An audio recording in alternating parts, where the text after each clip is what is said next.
New information about the fatal shooting at a Maryland newspaper. Thursday, officials revealed Jarrod Ramos went to great lengths to cover his tracks by damaging his fingertips so he couldn't be identified by police. Authorities add Ramos refused to state his name during questioning, leading authorities to use facial recognition technology to confirm his identity. One America's Chloe Salsameda has more on the tragedy and what authorities believe may have prompted the attack. Several shots have been fired, possible shotgun, at least 10 shots heard. The deadliest day in American journalism in 3 years shakes a Maryland newspaper office. Just after 2:30 p.m. local time Thursday, officials say 38-year-old Jarrod Ramos entered the Capital-Gazette newspaper office in Annapolis and opened fire. Authorities say this was not a random act. This was a targeted attack on the Capital-Gazette.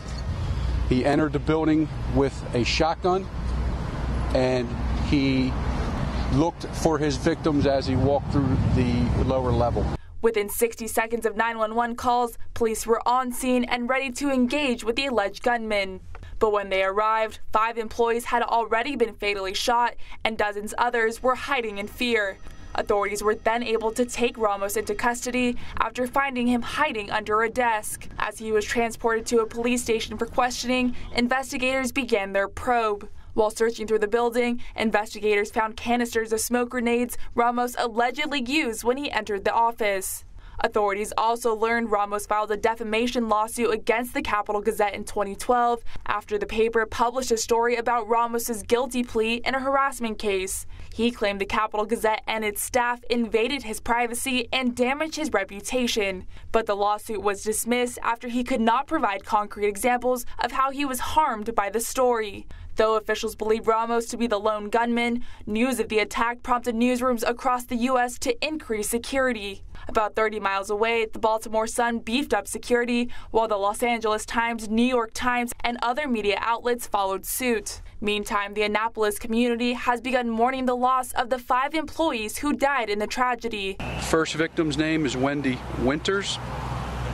Second victim is Rebecca Smith. Third victim is Robert Hyacin. Fourth victim is Gerald Fishman. And the 5th victim is John McNamara.